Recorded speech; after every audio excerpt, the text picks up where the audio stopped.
evening, everyone. Welcome to Ham Radio Basics Live, Season 12, Season 1, Episode 12. Very special guest, Smoking Ape. Ape, how are you this evening? I'm good, man. How you doing? Doing real good. Doing real good. Got a lot to talk about here, and well, and I told Frank, I said, because I had Frank on last week. I Mhm. told him, I said, you got some big shoes to fill this week because guess who's going to be on next week? Okay, yeah, and I love Frank. Well, I talked to Anthony. I don't know if you know him. He's Yep. N8VOX. Yeah, I met him at Great, HamVention, HamCation. yeah, great guy. Absolutely love him. Well, he told me when we did like a HamVention preview, and I had him on, and he told me he said Bill, he said Frank is an absolute who you will love him, and I did. Frank is just fantastic. I just loved having him on last week. He was great. Yeah, he is great. And when we were speaking of HamCation, when I was there, I ran into Frank, and he and I walked through the swap meet or the flea market area or something like that, and we had a great time. So he actually asked me then if I would be on his stream, and so I told him, yeah, and that's scheduled for the middle of May. So Awesome. That's fantastic. So, yeah. one of the first things that I do with everybody, and I've had everybody on, I'm having just about everybody on. I've had Jason, I've had Josh. I mean, I've just had a great number of people on. How everybody got started in ham radio, because I always find it real interesting. So, how did you get started? Well, when I was younger in high school, I got exposed to ham radio a little bit. My buddy's dad had a big tower in the backyard with a beam on it, and we used to look at the equipment, and because we all thought Dukes of Hazzard, and CBs and stuff was like the radio way to go. And where I lived, it was a little bit more rural, so everybody had CBs and stuff in their cars, and so all my buddies, like, we didn't have cell phones obviously back then. So, when you got out of school or got done whatever you were doing, you would just get on the CB and we would make a call out, and then all your buddies would say, "Oh, here, we're over here, we're doing this," and and meet up. And there were hams in my high school, but I was joking around. I tell people the story. It's like, when I was looking at the girls that hung out with the ham radio guys in high school and the girls that hung out with the CB guys, I went and bought a CB.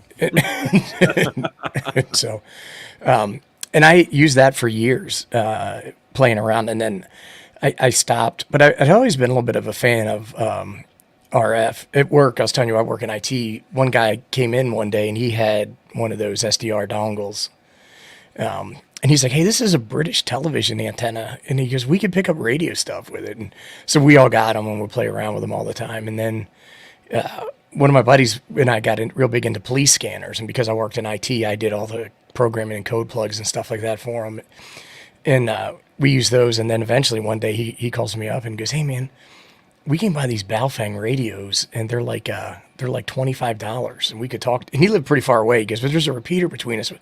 He goes, "All we got to do is get licensed." I'm like, "Bro, I'm not trying to learn Morse code." But then the code thing had been lifted, and so we bought Baofengs and got tested, and it just kept rolling from there. Awesome. That's fantastic. But for me, I moved to Florida in 2011, Hmm. and one of the first things I was thinking about was alternate forms of communication, because my wife, ever so gently reminded me we have this thing called hurricane season down here, Yeah, and you need to be prepared for that. Well, I'm finding out from everybody who says no. What you need to do is you need to get a ham radio license. So that got the ball yeah, rolling for me, and I got within a year. I passed all three exams, but then it's kind of like life happened, and that was like 2014. It wasn't until like a couple of years ago that I just dove in with both feet and got yeah. going. It's just that kind of stuff happens. Yeah, So so my buddy, the one that I was telling you about, he and I and a couple other guys are very preparedness minded. And one of the things that we all wanted to do, there was a bunch of them, but one of the things was that we want to learn alternative communication technologies and skills, and so that was like ham radio. So like for me, it was a very very methodical approach to learning about RF, learning about shortwave radio, learning about tactical communications using UHF, VHF, and then progressing to things like HF. It was really more of intentionally wanting to build a skill set versus enter into a hobby, which it's turned into. Well, one of the things that absolutely amazes me about your channel, okay, you get into the nuts and bolts of things, and I Mm. absolutely love that, because it to me, it kind of reminds me back in the day when I was growing up, and I don't know if you remember these or not, but Radio Shack used to sell these 160 in one electronic project kits. Yeah. You would, you could build your own radio, for example, or build your own counter and things like that. And I dove into that, and that's what I love about your channel. And Mhm. you dive into that stuff, and you show things that are foundational, and I absolutely love that. Yeah, awesome, man. Thanks. And that's the whole goal or approach, is really to be able to create an environment that is, accessible and friendly in terms of information to help people learn and grow as they do things. And I learn and grow as I do things too, right? So it really is more about, like, when really started doing more ham radio YouTube stuff, it was because, like, the kind of information in a consumable format for me wasn't really readily available. And I felt that either stuff was overly technical or stuff was ambiguous in terms of the technology and how things actually worked. Because I think sometimes folks would just say, "Oh, this is what you do," but they weren't, really explaining it for whatever reason. So I tried to, like, I get questions all the time where people are like, "Thanks, I learned how to use this tool because of you," or "I learned how to do this because of you." And some cases they'll even progress, or they'll surpass what I was working on, and it's a fantastic thing to see. That's a good thing when you get feedback like that, and I've already gotten that as well too. And I Mhm. kind of well see one thing. My dad was an elementary art teacher, and the one thing he told me, he said, "Do whatever you want to, but don't ever become a teacher." And I'm like, "Oh, okay, okay." So I got into IT, but I told him, this he passed quite a while ago, but I think he would kind of be happy because not only am I doing this, and me in another light from Yeah. my drone channel as well too. And one of the things that I'm passionate about, and like you, and like just about everybody else I've come in contact with, is getting getting the news out, getting educational out, Yeah. getting just getting a consistent message. And one of the things that I found, and maybe you can expound upon this a little bit, you know, I found for me personally, I have found so many guys here have just been so incredibly friendly right off the top, no Yeah. questions asked, answering questions all the time. I know, for instance, okay, I know I bugged Josh like about 2 or 3 years ago, like you wouldn't believe. And he was so polite, answered me every time. Jason, same thing. I'd ask him a question, boom, he'd come back. Michael Martins, who's been Yeah, he's fantastic. great. You know, they come back and they're just so good about this, and I really like that about the ham radio community on YouTube, because they're so friendly and so willing to help people. I really like that. Yeah, it's great. And, I have a lot of people that ask me, "Hey, are you a teacher?" And I'm not. And I tell them, "No, I'm an IT nerd." And they're like, "Oh, okay. No wonder you're able to do this stuff with ham radio." But it's really more from just, studying and playing around. It's crazy because there isn't a day that goes by that I don't do something that's ham radio related. Uh, you know, I would have never thought that, in the past by any stretch of the imagination. But I do spend a lot of time, like, reading electronics manuals and looking at schematics. It's nerdy stuff just to try to learn more and get better. But I really, really enjoy it. Didn't think I would, but I do. Well, and that's one of the things that I've learned as well. Is now one of the things that I used to do, my dad taught me to do it years ago, was, for example, one of my goals this year is to get back into soldering. And because Yeah. I tell you what, if you put a solder iron and solder in front of me, I'm going to scream bloody murder, because I'm going to screw it up. I'll guarantee it. Because it was it was probably at least 30 plus years ago. My dad showed me how to do it, and now, it's long gone and it's changed. So, and I know Janice, who's in the chat, suggested some practice kits, and because she asked somebody and told her about that. So that's one of the things. That's one of my goals, is to eventually do that. Probably next year. I may try. That dreaded thing called did it. Yeah. Yeah. Yeah. Because I'm like everybody said. There's no easy way to do it. You just got to dive in with Yeah, both there's feet. I don't do the code. And but the thing is that, I always say I'm going to, but I always have something else I want to do. Hmm. And you take a look at things that are, impactful versus urgency. Like, if I build a new antenna, that's going to have more impact on me with less urgency than something like like learning Morse code years from now, then the Morse code would have a larger impact. So just being able to balance that out is a little bit of a challenge for me. Yeah, But and I'm with you too, because one of my big challenges where I live, they'll allow us a 20-foot flagpole in our yard at the HOA. So I've kind of decided to go that route. But my big problem with that is, obviously with a vertical, you need to have radials. Okay. Well, there's a company that comes in, a landscaping company that cuts our grass like every week, every 2 weeks, kind of a thing. So, yeah, I would have to do it at a time of year when they only maybe come like once every month or so. So I can get those radials like in the ground so they won't, I won't lose hundreds of dollars worth of wire, right. by doing something like that. So, that's where I'm at right now. So, right now, what I'm doing is I'm using a Chameleon MPass 2.0, string a lot of coax out the back door, and Right, you know, right. that's how I roll right now. It's one of that's one of those things. Um, we all know HamVention's coming up, and I assume you're going to be going to HamVention, right? Well, I got to tell you, I definitely was very much considering it and planning it, and actually started making plans. But we have had a family thing come up where I might not be able to go. Okay. So I actually won't know that for another couple hours. I Oh, should okay. know. I should know tonight if I'm going to go or not. If I don't, there's going to be other opportunities. I've only been, when you talk about the big ham fest, I've only been to HamCation twice. Now, I've been to smaller regional ham fest. I haven't gone in a couple of years. Since the beginning of the pandemic. I haven't gone, Right. but we'll see. Had a really good time catching up with all of the ham tuber guys that you were talking about earlier. Met a lot of them for the first time in person, and these are folks that I've been on their shows, they've been on ours, and Oh, yeah. yeah, we've just had tons of conversations over the years. So it was really nice to meet people in person. That is, well, this is gonna be my first time at HamVention. I've been to HamCation before because Orlando's only about Yeah, an hour from me. And everybody said, and I asked Anthony when I had him on, he said, you know what, Bill? He says, make sure you have your walking shoes on when you go to Dayton. yeah. And what's real interesting is where they have it in Dayton, it's really in Xenia, Ohio, Mhm. which is about 10 miles actually outside of Dayton. But I'm real familiar with that area, extremely familiar with that area. My two older children went to college about 5 miles from there. So, Gotcha. I know that area like the back of my hand.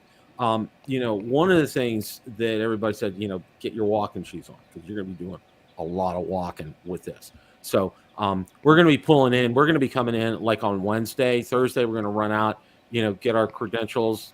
I'm going to get press credentials for YouTube, that kind of thing. Maybe take a quick tour, see who's setting up, and then Friday we're going to be out there all day, and then Saturday going to be out there for a half day. So, I'm going to be running into people, which is going to be fantastic. It should be fun. Well, see, it's funny because like Dayton used to be at the convention center. I believe it was the Right. convention center in Dayton, Ohio. And when they moved it, the new fairgrounds, I haven't been to either place, but all the pictures and the videos I see, the fairgrounds look fantastic. Like it's a nice, large, spacious area. There's tons of facilities there. Every year people would go to Dayton and then they would complain and they would say, "Oh, the bathrooms are a mess," or "Oh, there's no food," or "There's no, it's stuffy in there. The building's dilapidated." And then when they moved it, they're like, "It's just not Dayton anymore to me. I don't like it." And it kind of speaks to some of that. I guess it's like legacy thinking in amateur radio, where everything has to stay the same. You can't improve on anything. You can't do anything different. There's only one way. And I know that what we do on my channel, and then with the guys at Coffee and Ham Radio, we try to say, hey, look, let's turn ham radio into something that's evolving. Let's try to have fun. Let's try to do stuff that's different and bring a different approach to it. So I don't know. I just want to throw that out there. I am looking forward to, if I get to go this year, maybe not, it'll be next year, seeing the fairgrounds and getting out there. It's a really large event, so it Yeah, should it be a lot is. of fun. Well, one of the things Anthony told me and that I got made aware of was maybe park like at the Xenia High School and take the shuttle over. He said Yeah. that's the way to go because you avoid all that headache and that hassle. And says it's less than 5 minutes. You're in the bus and you're there. And I'm definitely going to do something like that. But what never fails though. For example, when I drove to Orlando and I would when we went. Now I didn't go this year, and the reason I didn't go this year is it fell right on my wedding anniversary. So Oh, yeah, can't do that. that wasn't that was no fly zone as far as that's concerned. But when we did go out there, it never fails. If I drive a car there, all right, and I go to the flea market and I look through there, invariably I won't find anything. Okay. But conversely, if I fly somewhere and I go to the flea market, of course I'm going to find something. Of course it's going to need to be shipped, and from what Anthony told me, and I looked on their website, I believe that they have a booth where Yeah, you like can a shipping take station. the shipping stations to do that, which is fantastic. And if I'm not mistaken, I know they had something like at Huntsville where you can do test your equipment, and I Mhm. think they might have something like that at Dayton too. I'm not 100. Yeah, percent it's a good idea if you can test it to go ahead. I think that T.O. was looking to buy a radio while he was down there, and he took it somewhere. He gave the guy his driver's license or something and took it to go get tested. But like what I say is, whenever I go to the smaller ham shows, or even when I was down at in Florida, what I wanted to always do was support the little guys, the little vendors. That doesn't necessarily mean the guys out in the swap meet section, but you get a lot of the smaller mom and pop ham vendors, and we want to keep them around. So I buy some connectors and some wire and some insulators and just, it may be stuff I need, I don't need, but it's, smaller purchases to keep those folks afloat. Because if we don't support them, they won't stay. Right. And, Yeah, yeah. Well, Anthony was telling me about the folks that do Shack in a Box, mhm. and he was telling me the story behind the gentleman that runs that, and it's just incredible because it's a mom and pop kind of thing, and of course, their Shacks in a Box, they're ready to go. I mean, Yeah. out the door with all set up, and I really like that. And Jason was also telling me about the guy he bought a 705 Go box. It didn't have the 705 in it, but Mhm. it was ready to go. And he was telling me about that. The same thing kind of here. You like supporting these mom and pop kind of places. For example, I found a guy out of Louisiana. I think he's out of Baton Rouge. Mhm. Did up our name badges because I hadn't Yeah. I hadn't gotten a name badge yet. So I got one for my wife. I also got my wife a T-shirt so she can wear one there as well. She does the videography when we go to events like this, which really really Nice. helps. Yeah, I'm Well, sure. the other thing for us is Columbus is about an hour away from where we're going to be, and that's where we're going to stay. We're going to get it. We didn't get my all three of my children live in Columbus. Mm. My daughter actually lives about 45 minutes north. Well, she had a baby back in December, and the thing was, we were up there on baby watch for a week, but it ended up we go back on a Sunday. She has the baby on Tuesday. So we never got to meet grandchild number two. So that's one of the other things we're going to be doing. It's kind of like killing two birds with one stone Oh this no, year. that's great. Congratulations. Yeah, thank you. We're looking forward to it. Then I have a 4-year-old granddaughter who helps daddy fly her airplane. Okay. And my Mm. son-in-law is into drones too. So, there's a video out there with that with my 4-year-old granddaughter. Is just like a million bucks. I'm going to get it out on my drone channel. I got permission to do that. Um, Great. One of the things that I found recently, and this is just it's kind of interesting here. All right. I wanted to go ahead and get a second FT 891. Okay. Second one.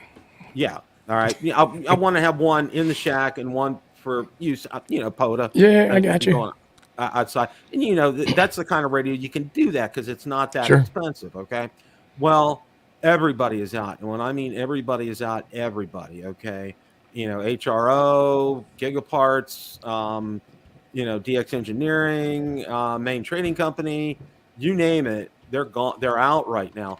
And I actually talked to somebody at DX Engineering, and he told me part of the problem is, you know, you can pre-order the radios, and Right. what happens is, when they get an allotment in, almost all of those are gone because they've been pre-sold. And Sure. he's, that's a big part of this problem. A smaller part, he said, believe it or not, they talk about the parts shortage. It's like mid-size conductors Mhm. are hard to get right now, and that's what you need for that kind of radio. So that's why that's running out. But then, I asked him again another question. I said, okay, now you're showing that the 705, ICOM 705, that's not going to be available till July. And he says kind of the same thing with that too. People pre-bond, and and I kind of asked him, I said, every time I'd go out there, it would HRO would show every location have it, Gigaparts had it in stock, and DX Engineering had it in stock, Main Trading had it in stock, and then now all of a sudden it's just like another whisper gone kind of thing. Yeah, well, those two radios are like staple radios for amateur radio operators. So, like, almost every ham I know has one of those two or both. And you're talking about getting a second of the 891.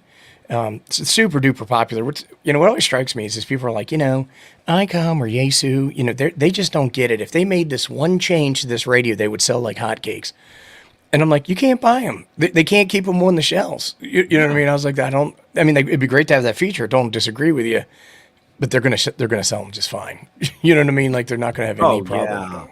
Yeah. Well, you run into. It was real interesting. My first encounter with a sad ham was in one of the Facebook groups, mm-hmm. and I was talking about looking for a tuner for the 891, and I found I got an LDG one, the Z100 Plus. Michael Martins uses it. Yep, I'm familiar. He swears by it. Okay, he said you won't need a tuner if you have a resonant antenna, and I'm like, okay, whatever. Okay, I'm like, we're not going here. All right, because yeah, a lot of people would hate on the 891, which is a Yaesu radio, and they would say, oh, it does everything. It's a shack in a box, but it does everything okay, but it doesn't do anything great, and that's why I won't have one. I'm a purist. And I always thought that was a very perplexing position to take on a radio like that. And then the 705 came out, and everybody's like, oh my God, it's the greatest radio that I've ever used. I have a 705, and I love it, but it does have shortcomings like any other radio. And a lot of people were saying that same thing. I only use resonant antennas. And I was like, and you see them using an NFET halfway, for example, which is not really a resonant antenna. You're using an using a transformer to match the impedance of the feed point of the antenna where you're feeding it. Granted, if you feed it in the middle and you mount it horizontally at a half wave, then it becomes resonant. But they're only resonant on one frequency. They become near resonant on harmonics. And the thing is that you can't hate on people for using tuners. If somebody wants to use a tuner, let them use a tuner, have fun. I use a tuner. And I even shudder to think I even use an auto tuner because I don't want to sit here and be twisting knobs. And, some of the purist guys are like, you got to use a manual tuner if you're using a tuner. But we play all kinds of games to make an antenna have a match. Doesn't mean it's resonant. Like people say, my Wolf River coil's resonant because I adjusted the coil. You know what I mean? But it's not size, right? You're playing electronic tricks with a induction load on there to make it look bigger than it really is, and that whole resonant antenna stuff is just it's hogwash. And you mentioned coffee and ham radios, and and I gotta thank To for having me on recently. That was awesome. I just love being on your show. You guys do a fantastic job on that. Thank you. Keep up the good work. I know you guys talked about the new Yaesu FTM 500 coming out recently. We did. And boy, that's like, talking about that radio right now, it's like asking somebody, okay, how do you ground your station? Okay. And it's just like, you're going to get a flood of answers. Well, recently they put out the price for it, and everybody's like, oh my God, it's like Armageddon with the price with this thing. And I'm like, guys, it's not even out yet, and you're still, But the thing is like, what do they expect it to cost? You know what I mean? Do they think it's going to be free? And I get that it's expensive, but people need to realize that ham radio is a niche hobby. It's not like everybody in your neighborhood is going to have the FTM 500. There's going to be one guy in your neighborhood with that, and that's you, right? So they don't get the larger scale supply and demand economics on those radios, and that is a feature-rich radio. It looks like a fantastic radio. I'd love to have one. It does. I don't understand all the drama around it. Now, with that radio, as with every other one I've ever seen, is there stuff that they could get better? Sure. Oh, yeah. But it looks like it would be a great radio to play around. I'd love to have that in my Jeep. Oh yeah, same here. Having that out. Well, I have a Highlander. Having that out in the Highlander, that would just be golden. I mean, seriously. Yeah. I mean, I would die and go to heaven having something like that. And is that on my wish list? Sure. And I know a lot of people have a lot of thoughts about the 900 coming out. And see, one of the things here, and I talked to Josh at length about this. in California, there's a pretty good community of microwave users. And of Right. course, their topography out there is real conducive to it. And as Josh aptly pointed out, Florida does not have that kind of topography. So we don't Right. have a lot of microwave users down here. So and it's kind of on, it's kind of on the pricey side. But one of the things I've told people is, look, this is the kind of radio you need to take a step back and let others take a look at it if you're interested in it, Mhm. and see the pluses, see the minuses, and see if that's something you want to dive into. But you're gonna have to break open a couple of piggy banks to get something like this. Well, there's different clubs across the U.S. have different interests, right? So you might have one club that's really into DXing and contesting and stuff like that. Then you may have another club that's really into APRS and fox hunting and that kind of thing. And so I'm sure that there's clubs that are really big into microwaves. Like I had a company call me up and they were like, "Hey, do you want to review this 1.2 gigahertz radio?" And I was like, "Yeah, I'd love to, but I don't have anybody around here that I don't have another 1.2 to test it against. I just don't." So I was like, I can't do the type of review that you want. So I don't, thank you, but no thanks.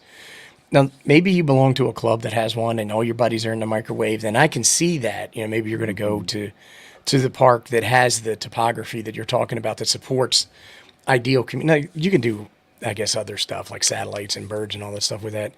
And if that's what you're into, then that's a fantastic radio for you. When I saw Ray from ICOM say it was like an everyday ham type radio, maybe I'm not an everyday ham. I just don't see it. Like I would never buy the 900 because, well, I say I would never, but I wouldn't today because I don't mess with those frequencies. Would I like to? Sure, but I don't. So it's just not even something I'd consider. And that's a great point because if you're not using those kind of frequencies right now, why would you go ahead out and spend thousands of dollars to get something that is just going to sit there? That's the kind of thing that I look at with that. And a lot of people are kind of listening to me because I've gotten some pretty positive feedback saying, we're just going to take a step back and take a look at it, which I think is a good idea. Well, I think that like when you talk about putting up a 40 meter antenna and getting on 40 meters and talking on some of the nets and stuff, it's a relatively simple and accomplishable, achievable task. Mm-hmm. When you start talking about messing around with beam and microwaves and potentially building a dish and all that, is a higher precision activity that you're doing, right? And the more like you need better cabling, you need better coax, and you need to be more directional with your communications with the way that you're beaming that signal. It's not like just blast it out omnidirectional. You don't do that really. Yeah. And hey, Josh, and so my thing is that it's not it's something for somebody who's a little bit more skilled as well, right? And so that's where I think that the club usage of that radio is probably where you're going to see it. At least that's what I'm thinking anyway. Yeah, and that's one of the things for me. I'm going to take a step back, take a look at it, and who knows, maybe 2-3 years from now, if a community develops, sure, Right. why not? But I'm one of those guys. With something like that, I'm just gonna take a step back. Now, for instance, for me, with like the 500 that's coming out, the AC 500, I may take a dive into that because that looks like a real interesting radio with a good feature set. And what was real interesting was, Ham Radio Outlet posted on one of my tweets. I put ouch for the price, and they said, "Realize, Bill, this is only $50 more than when the 400 came out." And they brought it's a good point, albeit it's like how many years difference in equipment difference, but still, thinking about that. And that's one of the things on my drone channel that I try to do is I try to remind people, everybody's like, oh, a new drone comes out and it's like, oh my God, look at the price of that. God, but I'm like, look at what you get with it. And that's one of the things that I like to do with ham radio too, is I'm like, everybody said, well, that's expensive. I said, well, look what you get with it. All right. And I think that's important. If you're an enthusiast, right, you look past some of that. And, what the guy from HRO didn't tell you is that when they sold the 400 originally, people didn't buy a lot of them. And I mean, they were popular and people bought them. But Yaesu had a really big push to get System Fusion repeaters out there. And so they were selling the System Fusion radios at a huge discount, and they were selling the repeaters at a discount. And so clubs were buying these YSF repeaters. Like, in order to stand up a new repeater, you have to apply for a frequency with your coordinator, and it becomes a giant pain in the butt. And there's often years-long waiting list. So what a lot of people were doing is they were just taking their existing repeater and swapping it out with a System Fusion repeater. And then people in the club wanted to continue to talk to their buddies on the new mode. So Yaesu was making a killing. They were doing really well, selling those 400s at a pretty big discount. And that's when you saw the proliferation of those 400s. Prior to that, they weren't selling a lot. Now, I wonder if the footprint's already there. So I don't know if you're going to have a situation like that where the 500's a lot cheaper. But it will come down in price. But again, it's a premium radio. If you don't want to buy it, there's other radios on the market, right? Yeah, there's a lot out there. And one of the conversations I had with, I think I had it with Josh, and I think I might have had it with Jason too, is we talked about the ICOM 7100. And I know this was so funny. I was getting ready to pull the trigger on it when all of a sudden it was gone. It was kind of like, poof. And from what I think Jason said, from what he's heard, if I'm not mistaken, that may show up like this summer, because they didn't discontinue it, but you won't find it on any of the websites right now. But I mean, a lot of people said, to like new hams, if you're looking for like an all-in-one, a shack in the box kind of thing, that's a good option for something like that. And and I told people, this is one of the things that I was told when I first started ham radio. So, when you start out with something, you want to keep it simple. And one of the guys said, QRP, don't touch it. Don't touch it for a while, because if you dive into something like that and you're a new ham, you're going to get sorely disappointed, because, you need to develop a good skill set working like with HF with a decent sized rig like a 7300 to have some wattage behind you to make some good contacts. Because, when you drop down to 5 or 10 watts, it's a whole different ball game or something like that. Yeah, for sure. It's not as bad now with the sun cycle the way it is. But part of that could be that I'm more experienced than when I messed around with QRP the first time around. That 7100, that's a radio regret never getting. But one thing I'll say is that when I was looking at HF radios to buy, my first one was an 817. The second one was a 7300. And I think I mentioned earlier, I used to do a lot of SDR stuff. And so I like the pan adapter and scope, right? And the 7100 didn't have that. And people are like, that scope's a crutch. Don't be a scope head, boy. But yeah, I like the scope, bro. And the thing is that I would buy a radio that doesn't have a scope. I have bought radios that don't have them. But if I'm looking for something I'm going to use a lot in the shack, I want a scope. It's a feature that I want, and if it costs me a little bit more money, I'll pay for it. And I don't want to have some jank solution where I go into a transfer switch, into an SDR, I like the scope on the radio. You know what I mean? Yeah. Well, one of the things, and I always like this. One of the things I'm weak in the knees is about antennas. Okay, open up one of my drawers where I have my equipment stored. You can find any one of 15 different antennas in there. Okay, it's just like end-fed half waves, dipoles, you name it. It's in there. Okay, Ed Fong. I'm 100% supporter of him. Okay, he's great. I'll tell you what. I never thought I could get an HT to just sing like it did when I used one of his antennas. I mean, it's just it's like night and day. It really is. Yeah. There is the roll up the Ed Fong J pole, I think is what you're talking about. Yeah. I've got two of them, and I have one here at the house mounted semi-permanently, and then I have one in a backpack when I take it around in case I want to use it. He does a great job. In terms of the HF antennas, I live in an HOA as well, and it's always a little bit of a battle, because like I live on a corner, and when I have a big antenna up, people walk by and they're pointing and all this kind of stuff, and people will be like, "What is that, son? What are you doing there?" And I just tell them, Josh, I agree, man. I totally regret not getting that 7100, but I just tell them, "Hey, I'm listening to shortwave radio," and they're always like, "Oh, okay." And then I haven't had anybody complain too much, but I pretty much use wire antennas that I build myself. I really enjoy the process of researching, developing, testing, and then putting up and using my own antennas. I do a lot of that. And well, see, one of the things I really like is, with Coffee and Ham Radios is, TO is so into building kits and, like you, and into that real detailed kind of stuff. And it just amazes me how he just takes a deep dive into some of these things and how he builds on air. Okay. I'm like, you know what, for me on the air, that's not going to happen. All right. No matter how proficient I get, it's going to be one of these things that I'm going to do it off camera and then I'm going to show you before and after kind of a thing. But no way am I filming something like that. But no, he has a great, like you, he has a great skill set to be able to do something like that. Yeah, and so we all talk all the time, like all day, every day, pretty much. We're chatting back and forth and working on projects and sharing ideas and stuff like that, and it's super duper helpful and then handy. And then we all also belong to the larger group of ham tubers, and we talk and bounce ideas and ping stuff off of each other all the time. So it really helps.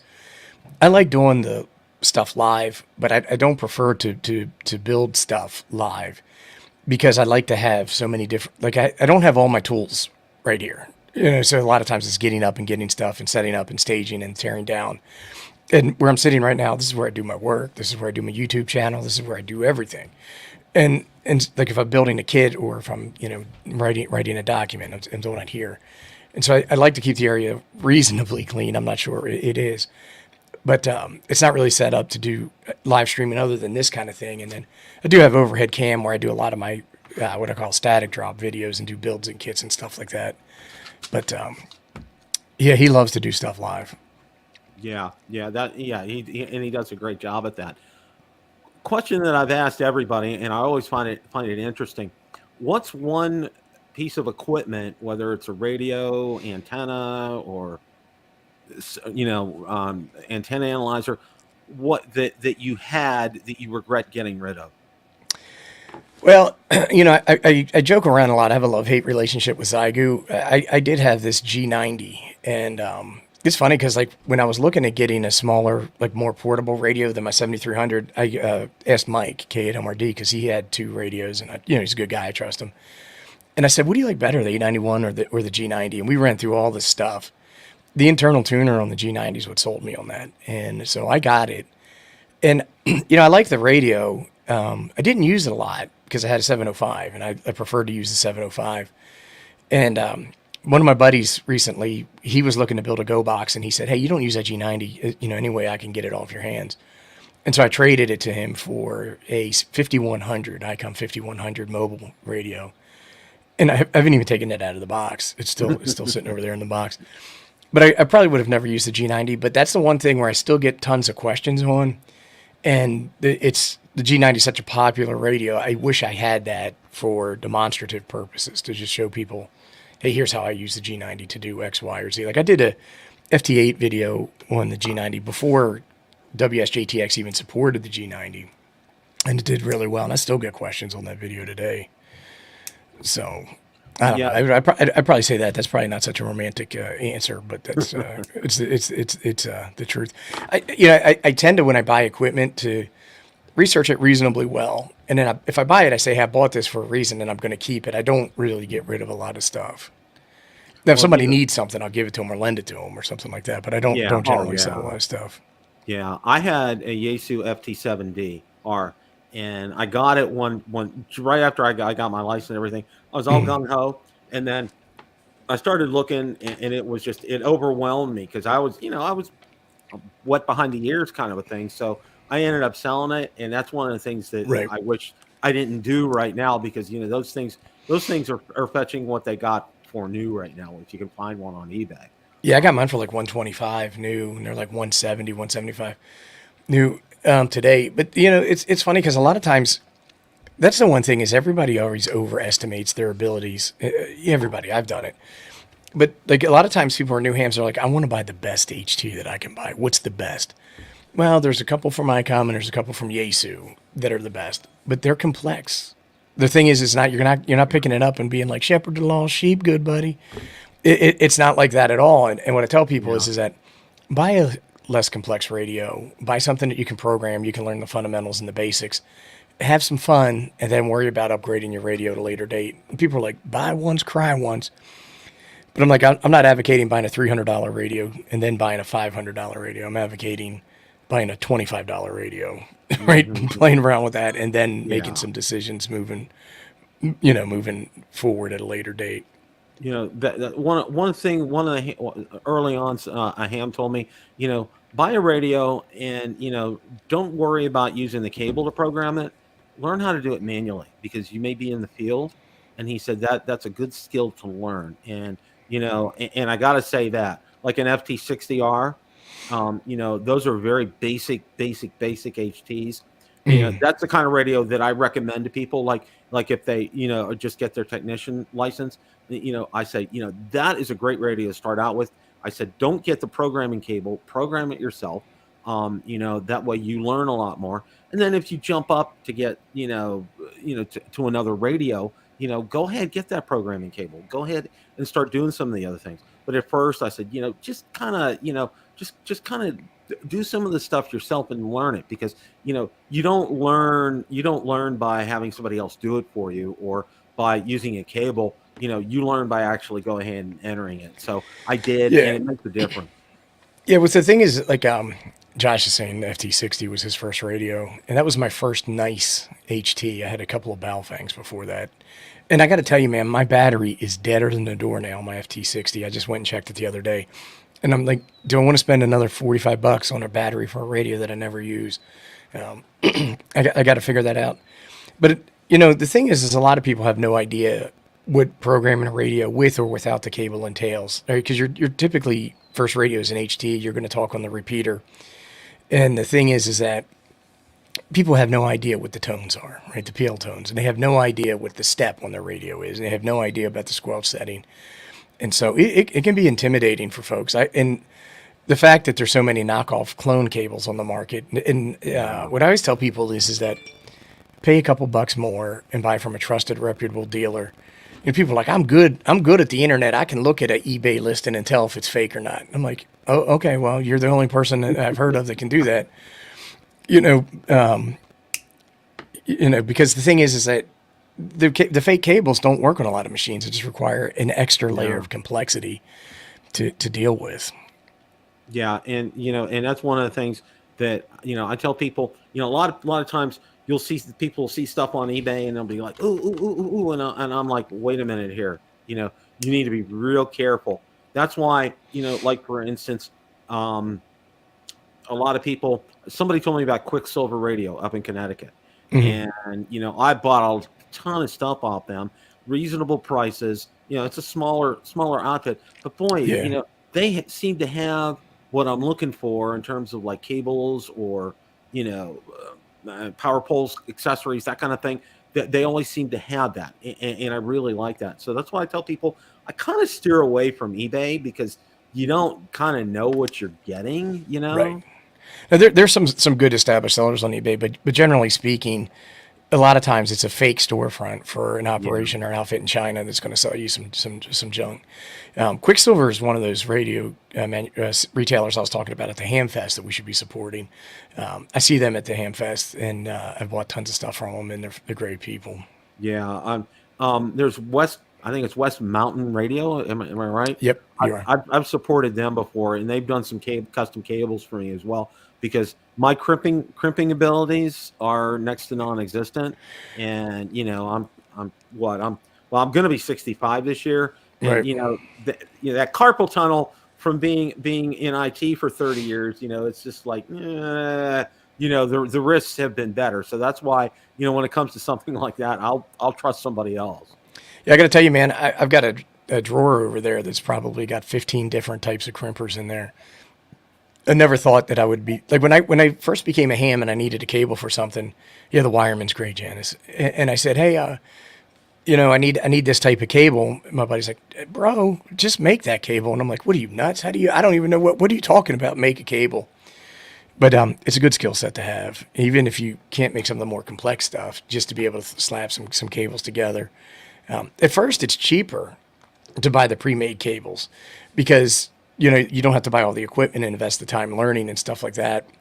But like, so we my coax out in the backyard got mowed over, right? And so you had to cut it and splice it and all that kind of stuff. So you have to learn how to fix and repair that kind of stuff, or spend more money. So I'm a big advocate of learning how to do that. But to your point, a lot of times it's just not, the juice isn't worth the squeeze, right? It's a lot easier just Yeah. to go in there Yeah, and and that's get a why cable. I found them, and they were real reasonable, very friendly. I really like dealing with them. They have generally have pretty good customer service there. They were responsive and got back to me, which I really liked. I was Yeah, I love that.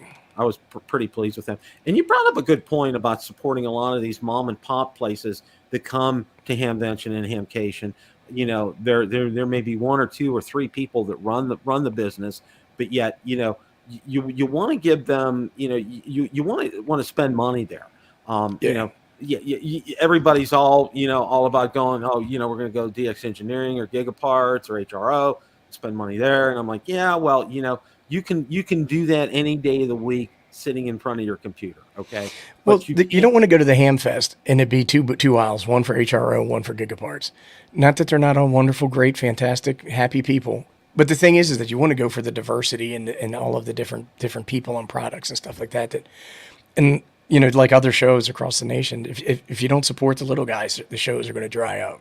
Yeah, and that's so true. Well, we had a swap meet. I didn't go to it here in Tampa last weekend. The big club here in Tampa sponsored it, and from what everybody said it was pretty good. And what's real interesting right now, our weather has been. See, normally this time of year, we go from winter to summer. Okay, there's no Hmm. spring; it just jumps.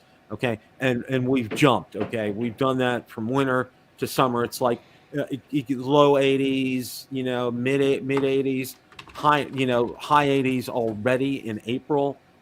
So everybody said it was pretty daggone hot there, but everybody said they had a good time. And one of the things that people told me about in going to Dayton is you better pray that it doesn't rain, because one of the big problems is, where the flea market's set up, it's a quagmire. If it rains, it gets really bad out there. And I know from looking at some of the videos, and I think Josh, when he did his video from going there last year, it was like a mud puddle. It was really bad.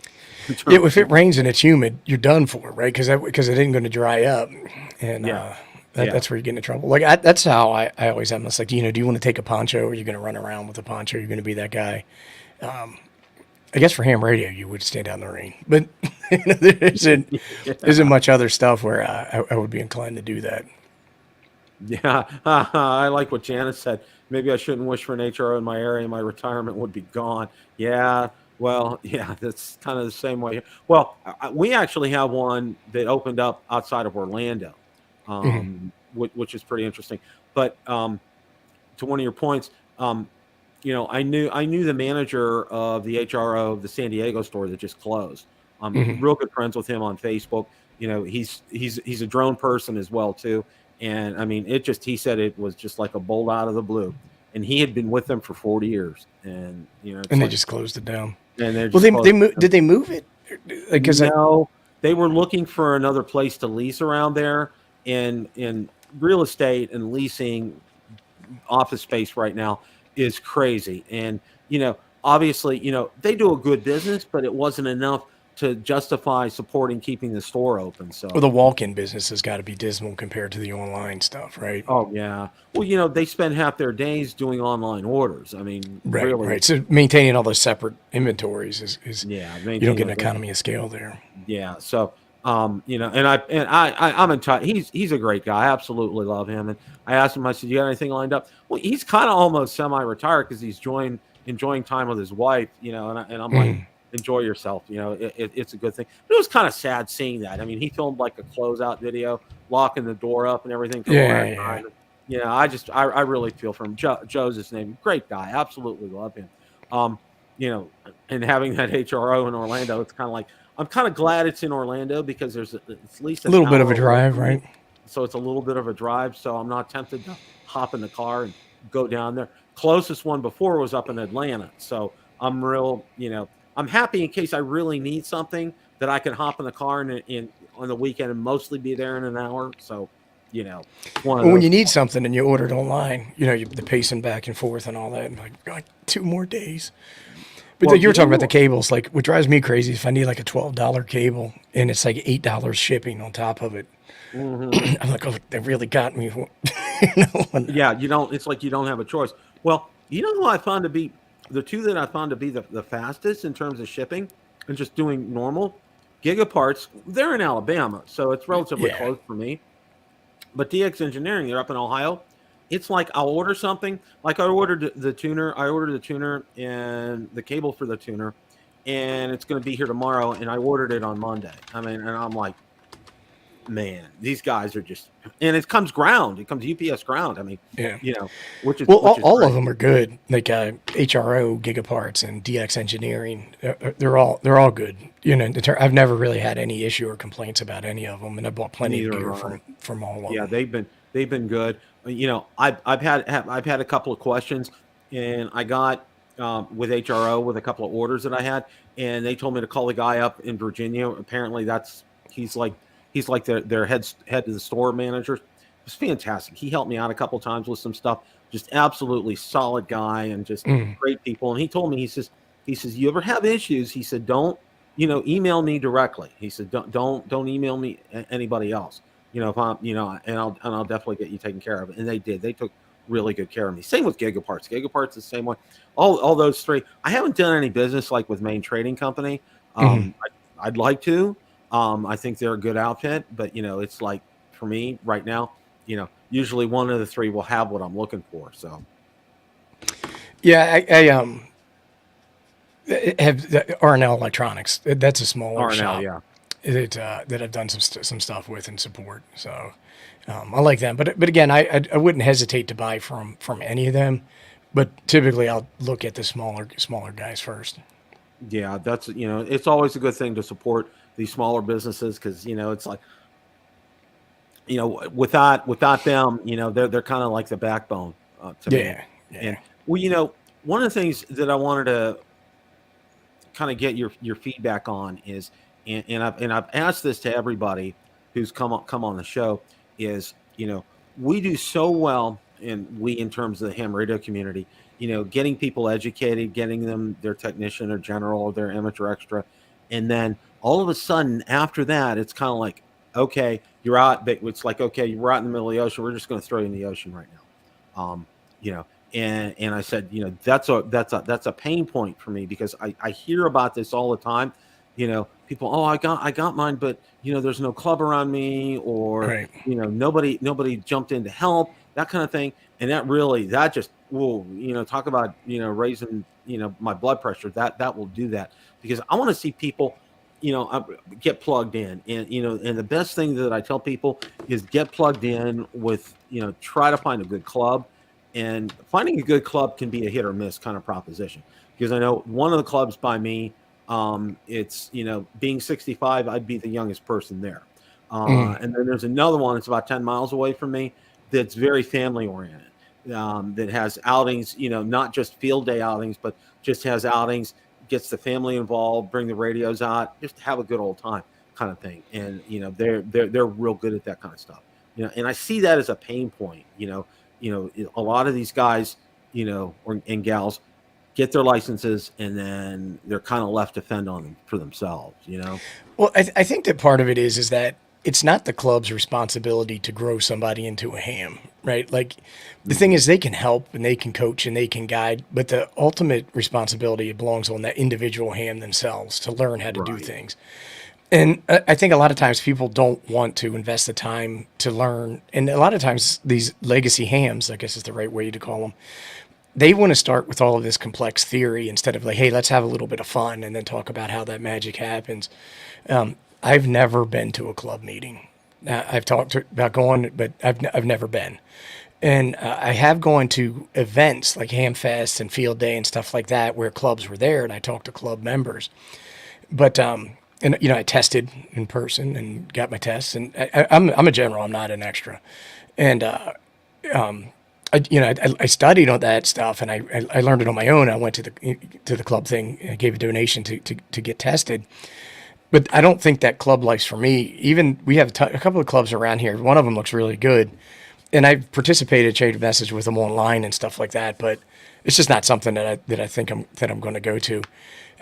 Each ham's going to have to find their own way, and for me, it was the YouTube community, and I've got so many good friends across the country. That I talk to, and we have Toad's Discord, and Josh has the HRCC Discord, and Jason has his Discord, and they're in the Ham Radio Clubhouse. They're all great places to learn, build friendships, and make buddies, and get help and leverage each other's experience, and that seems to work well for me. And you brought up some good things about with Toads and Discord and everything. I think it's important because your legacy hams. And I think this is where the fail point is, and I agree 100%. If you're in this hobby, you have to put some effort into it yourself. You just can't sit there, And nowadays, we have this wonderful thing called YouTube, and it's really kind of, for me, it's been like a godsend. It's just like I'll watch Michael Martin's on some of his videos. I'll watch Mike K at MRD on some of his with his 891 and getting it set up and running, and doing an end-fed halfway up in this tree, and just learning so much and absorbing so much, and just and Josh and everything that he does, and same with Jason.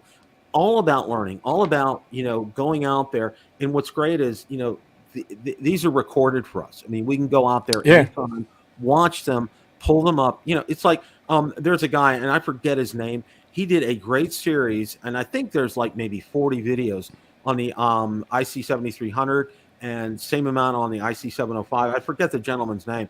He changed his channel name, but just the basics. Okay, just unboxing it. Here's what you get. These are the basic menus. And then going deeper and deeper and deeper as these go. And these are fantastic. And I think this is where the direction of I look Elmering is heading. Now, is there any substitute for an in-person Elmering? No. I said that's always great if you have one available. For example, having one coming over with me, like when I'm getting ready to start dig, and put my flagpole in and things like that. I'm gonna call some of the guys over, and I'm gonna say, look, I want to get some feedback. I want to see what you guys think, what I'm doing here. And of course, one of the other things I'm gonna do when I do this is I'm gonna get a registered electrician here too, because I want this thing properly grounded. I can't drill. Yeah, I agree. Don't monkey around with electricity. I don't know what you're doing. When it comes to electricity, Ham, I don't mess around. Okay, that's one of those things. I call in an expert. I'll gladly pay whatever to get it done and get it done right, because down here, we're probably in the Tampa area. There's a reason they call the hockey team the Lightning. Okay, we have probably the second or third highest lightning strike percentage in the world down here. I mean, it's just like, you just look cross-eyed and there's lightning out there. So yeah, I got to tell you, man, so like the lightning one's a funny one. So I disconnect my antennas whenever I'm not going to be using them for extended period of time, and there's any threat of lightning or anything like that. But one of the things is that there was a thing going around on the internet where some guy was like, if you just take your cable, unplug it from your radio, and put it in a glass jar, you're fine. And it's like, no, you're not. That glass jar is not going to do anything to stop it. It's just that, so people have to be careful. There's a lot of experts out there on YouTube that ain't really experts, if you get them adrift. And Jeff just put down there, it's Ham Radio A to Z. It's the guy that has those videos on the 7300 and 705. Does a great job on that. See, and that's why, for me, I think, you hear a lot of talk about, it's like a dying hobby, but you know what, John, you know what? And I said this to Josh, I said this to Jason, I said this to Michael. I don't see it dying. I see it growing. And, I saw a picture the other day of 10 middle school students, and they're all studying for their technician. And I thought, you know what, this is good stuff. And, and this is the kind of stuff that we need to get out and get going, and, get kids who are interested, have some kind of scientific bent in them, to get interested in it. And I think it's fantastic when I see stuff like that. Yeah, I do too. And I think that getting, youngsters involved is a fantastic thing.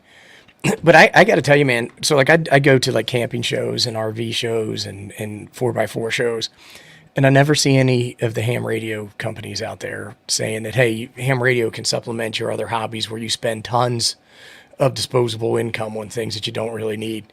And I think that, and before the GMRS craze hit, I was saying that ham radio, we should have a channelized approach on 2 meters, or where we should have 6 or 7 channels on 2 meters that you can use if you buy a license, right? You're not a full ham, but you have access to that to get people's feet wet and get them in the door. I think we missed a huge opportunity. It almost seems like some hams don't want other hams, but I think that there's a huge miss that, in the 4x4 community has 100% adopted GMRS now. There's no turning back. And the thing is that could have been a space that was captured by amateur radio. Not that GMRS is bad. We're all brothers of RF. I like GMRS, FRS, I like it all. But, I really do want to see people progress into more complex radio experimentation. And that the only place that you can do that is amateur radio, right? Yeah. And the more that we can get folks in the door there, the better off we are. But if you keep going to the ham fests and you keep marketing to the same group of people, what do you expect, right? So like with any product or any service or anything that you're attempting to amplify, right? So the ARRL is in the business of getting new members, right? I would think that if I was them, I would be in places where typical ham radio companies are not going to see if I can do market penetration, right? That's how every business works. And I get that they're a nonprofit, not a business, but if you're looking to grow, you have to have exposure, right? That's important. That is so important. And I'm enjoying what I'm seeing here, and it's encouraging to me, especially I got out on Twitter, and it's like an explosion. I've gotten a pretty good following out on Twitter, and I think that in turn helped me grow my channel. Get up to speed pretty fast, which is really good. I mean, I think I have the YouTube thing kind of down pat, considering I've had the drone channel for about 5 years, and it was kind of easier this time around to start a YouTube channel than like I did from scratch the first time. It was like, oh my gosh, it's just like it is a lot easier. So the thing is, to become a huge channel in amateur radio is difficult, but to become a mid-sized channel is much easier because there's so much built-in community and support, and there's only so many people making that content. So like you'll see a new ham create a YouTube channel, and then everybody just goes and subs. They haven't even watched the guy's videos yet, and they're like, oh, another member of the crew. And that's fantastic, right? Because that helps grow everything, and it helps people experience share. And that's the whole part of the Elmarine and the club experience that you manifest online is that let's build a community, welcome everybody, get everybody contributing, and we all learn from each other. It's one of the things I love about it. And kudos to you guys for doing Coffee and Ham Radios, because each one of you have your own channels, but you take the time a couple times a week to do these videos, to do these online live streams, and I think it's fantastic, and the amount of time that you devote to that, and the same is like and when I'm talking, not just you, I'm talking like Josh, he does a great job. His online streams are just fantastic, and then he has after chats with that too, and it's just like, wow, and I told him, I said, where do you take 5-hour energy all the time? I mean, really, because it's just like, you're always out there, always doing something, always, getting great information out there for people. And, same with Jason, he does the same thing all the time, getting good information out there. And I love that. And I think that's one of the things. Plus, as T.O. famously told me, a couple of times, ham radio is the hobby of 1,000 hobbies, and he could not be more right, because there's so many different paths you can take, and divergence and experimentation, and it's wide open, and that's what I think the beauty of it. Yeah, totally agree. There's something for everybody, right? And that's what's cool about it. There really is. Ape, I want to thank you so much for coming on tonight. Thanks for having me. I was really looking forward to it. Hopefully, if you get to HamVention, we can meet. That would be wonderful. But hopefully, some other time we can do that, because absolutely support your channel, and all the other ones that I've talked about tonight. I'm a strong supporter of the community. I think you guys do a great job. Keep up the good work. Don't stop. And I want to thank everybody for stopping by tonight. We had a great crew in the chat. It was fantastic. Yeah, You thanks guys did a everybody in the great job. chat. The chats are what makes the live streams good. I love Oh the chat. yeah. I agree 100%. You guys did a fantastic job. Always a great show when the ape swings in. That's fantastic. So, all right, guys, thank you so much as always, guys. 7 threes to you all, and we will catch you next week where I'm going to have HOA Ham. Take care, guys. Oh, he's great.